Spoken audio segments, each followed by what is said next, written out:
During the early 70s, explains David Gerrold, NBC was the villain, because they had cancelled Star Trek, and Gene made sure that everybody knew that NBC was the villain.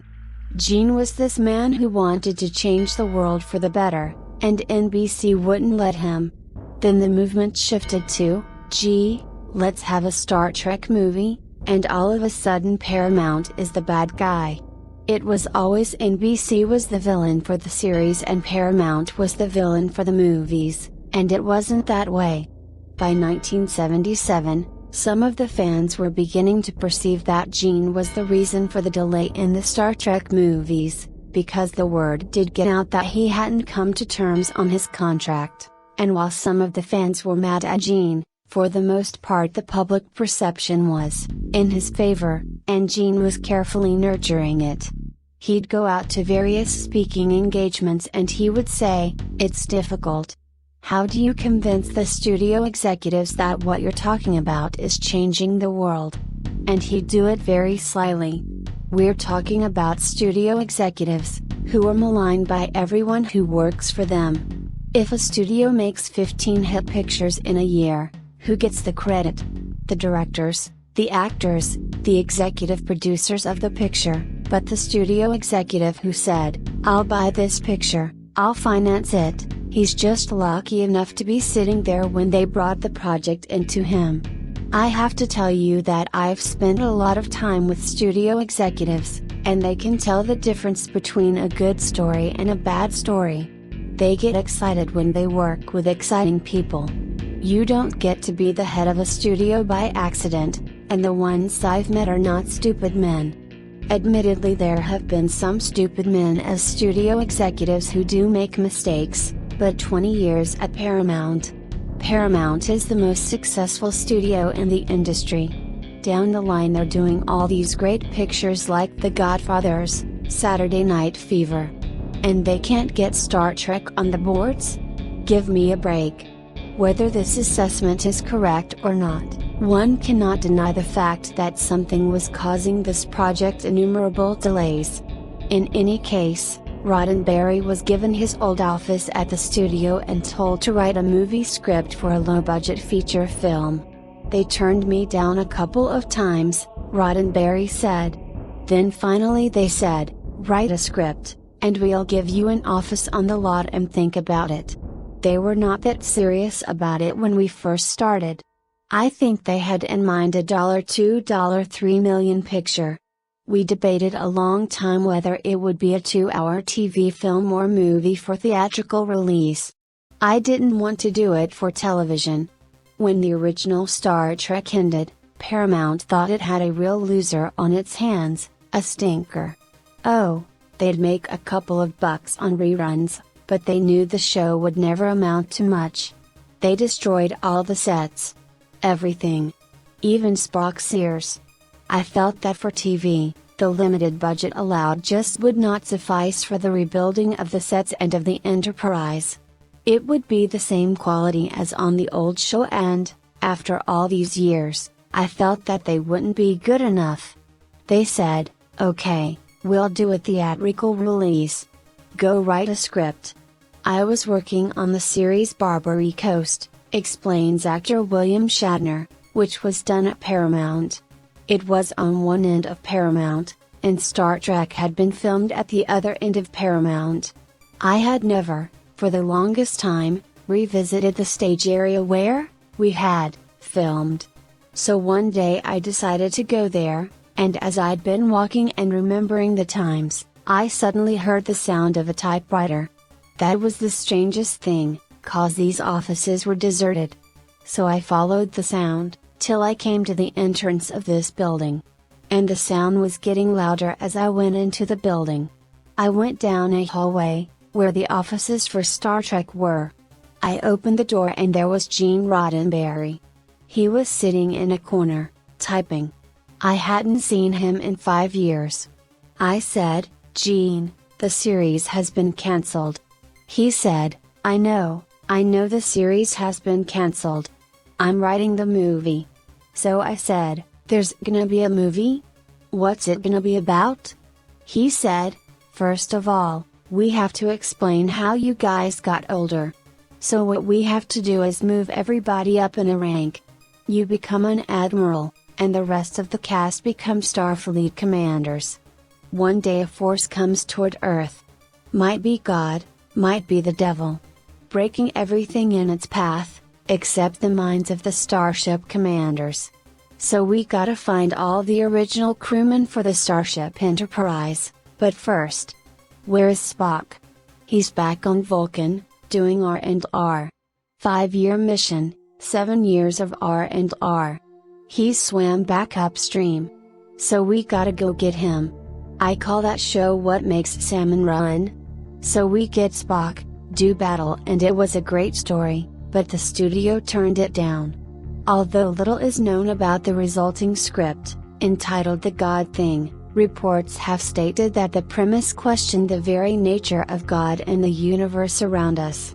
Paramount was apparently not interested in a script that, essentially, pit Captain Kirk against God. Director Richard Cola, who had helmed the Questor Tapes TV movie pilot, was very familiar with that particular screenplay, and recalls it fondly. That script was much more daring, he says. They went off in search of that thing from outer space that was affecting everything. By the time they got onto the spaceship and got into the alien's presence, it manifested itself and said, "Do you know me?" Kirk said, "No, I don't know who you are." It said, "Strange, how could you not know who I am?" So it shift changed and became another image and said, "Do you know me?" Kirk said, "No, who are you?" It replied, "The time has passed, and you should know me by now." It shifts shapes again, and comes up in the form of Christ the Carpenter, and says, "Do you know me?" And Kirk said, "Oh, now I know who you are." And he says, "How strange you didn't know these other forms of me." Really, what Gene had written was that this thing was sent forth to lay down the law, to communicate the law of the universe, and that as time goes on the law needs to be reinterpreted. And at that time 2000 years ago, the law was interpreted by this carpenter image. As time went on, the law was meant to be reinterpreted, and the Christ figure was meant to reappear in different forms. But this machine malfunctioned, and it was like a phonograph record that got caught in a groove, and kept grooving back, grooving back, grooving back.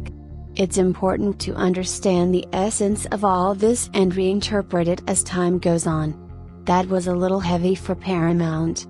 It was meant to be strong and moving, and I'm sorry it never got made.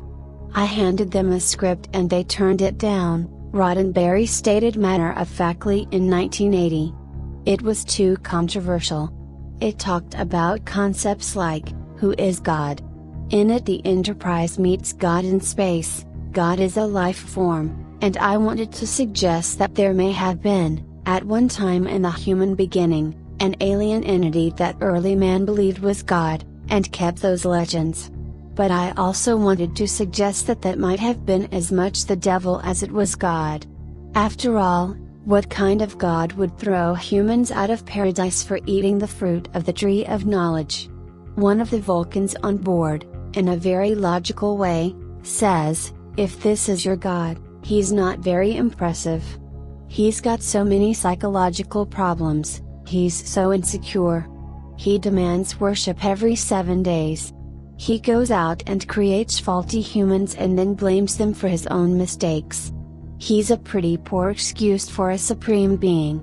Not surprisingly, that didn't send the Paramount executives off crying with glee. But I think good science fiction, historically, has been used that way to question everything. Anyway, the movie then sagged for quite some time, he continued. It really got bogged down. I didn't hear anything for over 3 months. Meanwhile, unknown to me, the executives then in charge were interviewing writers, accepting outlines. I found out about all this quite by accident. None of the outlines were accepted. I think the main reason for all the problems with those scripts rested in the fact that most of the people making decisions concerning the film knew little or nothing about Star Trek. As it turned out later on, several of the principals had never even seen the show. Despite the statement to the contrary, according to the Making of Star Trek, the motion picture, some script activity took place between Paramount's rejection of the God thing and their soliciting story ideas from other writers. John Povell, who would eventually go on to be story editor of the proposed Star Trek II television series and associate producer of the first film, had worked with Gene Roddenberry as a researcher for what was then planned to be a novelization of the God thing. Roddenberry suggested that Povell take a crack at writing a treatment. The result dealt with the people of planet Vulcan going mad, and the Enterprise's mad dash through time to set things right by combating a psychic cloud that is affecting the population. Roddenberry decided the premise would make a nice television episode but not a feature film, then in December of 1975 asked Povell to collaborate on another treatment based on one of Roddenberry's ideas. That new treatment begins with a darkened and lifeless Enterprise suspended in blackness. Beneath the vessel is an eerie luminescence that turns out to be a mass of pulsating crystal plasma, and within that plasma are the mangled and apparently lifeless bodies of Kirk and the rest of the starship crew. Then, the bodies begin to heal and slowly disappear, only to rematerialize on the now fully functioning Enterprise. Via ship's logs, Kirk and company learn that the Enterprise had been in the midst of studying a black hole, when Spock, Scotty and a 12-member science team took a shuttle to study the phenomenon at various proximities. There was a sudden surge of energy collapsing towards the center of the black hole, which managed to capture both the shuttle and the Enterprise. From there, all they remember is slipping into death. Kirk attempts to contact Starfleet Command, but the only response is static. The Enterprise crew tries to study the plasma mass below the ship, but a moment later it's gone. Assuming that the members of the shuttle team are gone forever, the captain orders a course for Starbase 12, and is then informed that every aspect of the vessel has somehow been enhanced. But why? And by whom? Just as they learn that the starbase is not where it should be, or anywhere for that matter, Chekhov makes the announcement that he has discovered they've been dead for 11 years. As they change their course for Earth, the Enterprise encounters a Rigelian starship, whose captain does not recognize the Enterprise and informs Kirk that Earth has never been a part of the Federation of Planets. In the ensuing battle, Enterprise manages to disable the Rigelian ship. Growing more confused by the moment, Kirk wonders if they should divert to Vulcan to check and see if perchance Spock is there, but it is McCoy's opinion that they head straight for Earth so that they can get some answers.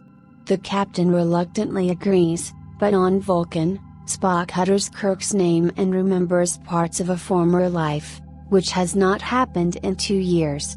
At that exact moment, Kirk orders the Enterprise's course to be altered for Vulcan, explaining to McCoy that over the years he and Spock had developed a telepathic link, and something tells him that Spock is still alive. While the ship is in orbit, Kirk beams down, is greeted warmly by Spock, and the two of them transport back up to the Enterprise, breaking orbit just as a pair of Vulcan cruisers approach, which they manage to outrace. Both Kirk and Spock attempt to figure out what's going on, realizing that the universe has somehow been altered, which leads Spock to deduce that, given the enhanced abilities of the Enterprise, the task at hand has something to do with time travel. When they arrive on Earth, there is no sign of Starfleet Command. Futuristic design fills the screen awesomely, note the writers. To our audience, the city is a marvel. To Kirk, however, it is a travesty. The people are uniformly dressed, and the city itself is a conglomeration of structures, lacking the beauty of the 23rd century they had known. Meanwhile, Uhura has been continually attempting to reach someone on the old frequency, and eventually locates the survivors of the shuttle mission, who, like the crew of the Enterprise, were spared from the time changes, thanks, according to Spock, to a time gap which resulted from use of the transporter, the study of which is what brought them to the black hole in the first place. Kirk and Spock beam down to the wilderness habitat of the survivors, and are informed that shortly after the scientists arrived, the planet's surface was suddenly covered with a vast, ugly urban sprawl, and the world was abruptly populated by a race of mindless automatons who do nothing but eat, sleep and perform their designated functions within the social order.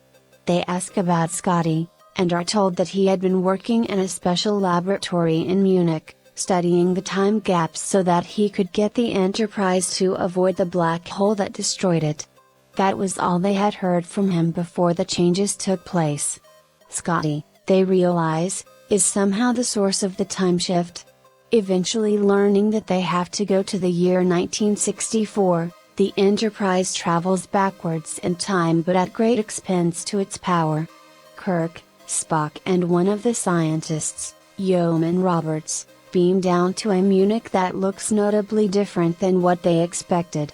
Cars have electric motors, people's clothing differs slightly and the whole pace and tone of the city is slower than they expected, emphasizing the changes that have already taken effect. Then they discover a replica monument of the laboratory they seek, commemorating the initial appearance of the Mediator in 1937. They are 27 years too late.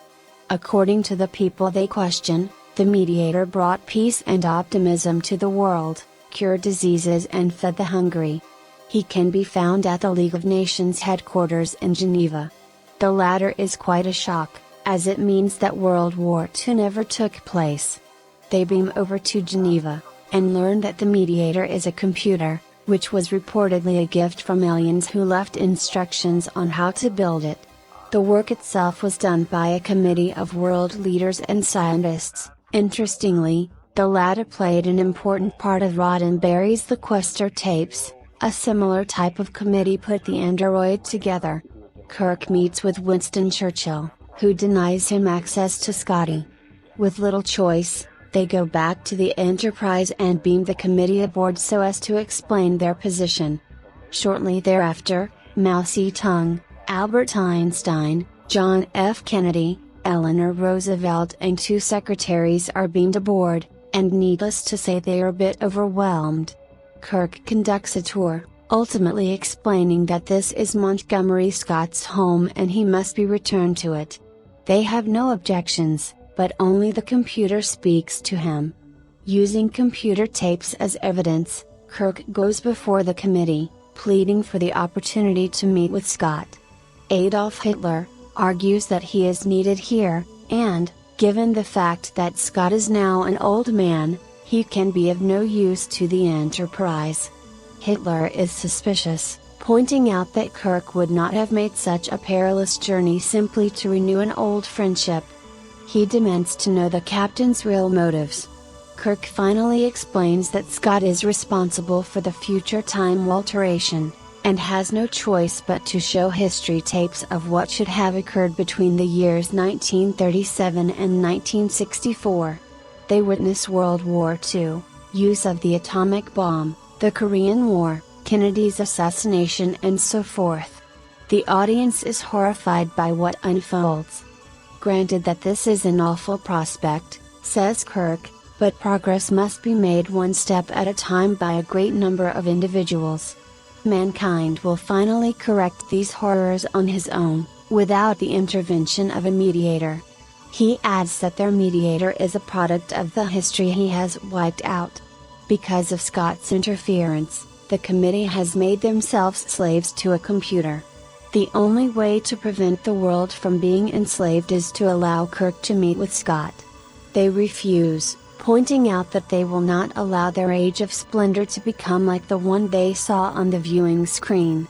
Later, in private, Kennedy admits that he agrees with Kirk, and, despite the fact that time alteration would claim millions of lives, including his own, gives him the location of Scott's island hideaway in the South Pacific.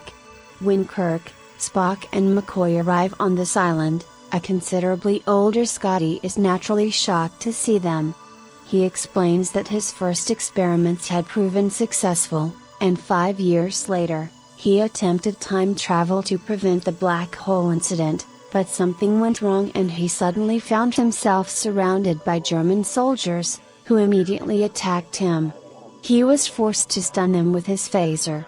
He merely wanted to return home, but found himself in the position of having to trade scientific information for food and equipment, and, as a result, changes in history were immediately put into effect, most notably the fact that the world's arsenal was more powerful than it should have been at the time. Feeling intense obligation, he had to make sure those weapons were never used. He ultimately realized that history had already been changed, so all he could do was hope that the changes would be positive ones. Following through with this, he developed potent medicines and agricultural systems, saving lives and eliminating famine. Kirk tells him about the future, and Scotty, rather than feeling regret, explains that he could use this knowledge to alter even that time period. Spock disagrees, stating that they need the dilithium crystal which serves as an ornament on the man's dining table so that they can go to 1937 and correct history. Scott will not go, stating that this is his world now, but he gives Kirk the crystal, reasoning that even if the captain straightens everything out, perhaps this alternate reality will exist on another dimensional plane. They beam back aboard and begin their journey. Unfortunately, Enterprise's engines will only take them back as far as 1940. Phasers lash out and destroy specified targets in both Geneva and Munich. A moment later, the Enterprise itself explodes. A younger and happier Kirk, Spock and Scott appear at Starfleet Command in the proper time frame of the 23rd century.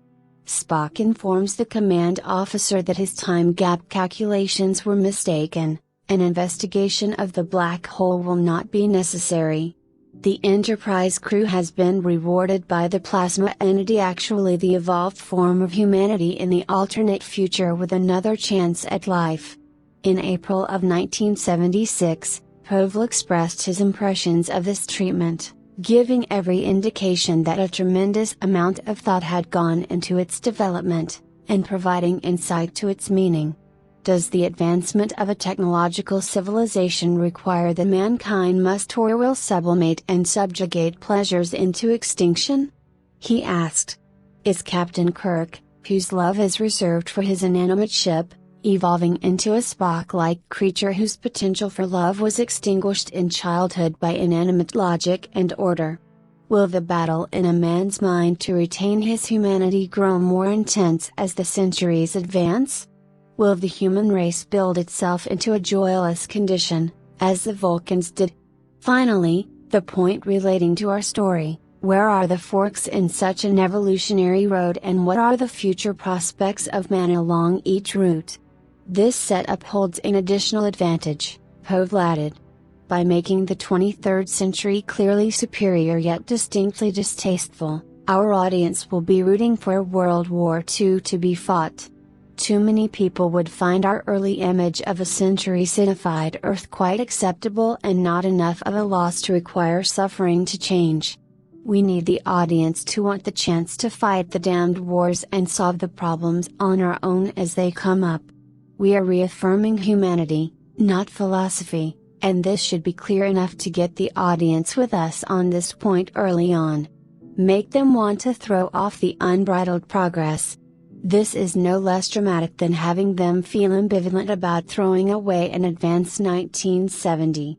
Apparently these notes struck a chord with Gene Roddenberry, as 2 days later he issued his own concerning the treatment and where he would like to see the proposed script go. We probably should say that the architecture may look somewhat advanced plus neat and clean to our film audience, but that it seems very primitive to our 23rd century characters, Roddenberry pointed out in referring to the first beam down to Earth in the future. This leads to the interesting question of why there has been no architectural advances in the last several centuries. In other words, it is our first indication that this quality of total peace and order has taken away humankind's bruises, disappointments, angers and frustrations which lead to all the dissatisfactions and torments which cause people to rebel against present things and create better things. The people are no longer capable of original thought, he elaborated.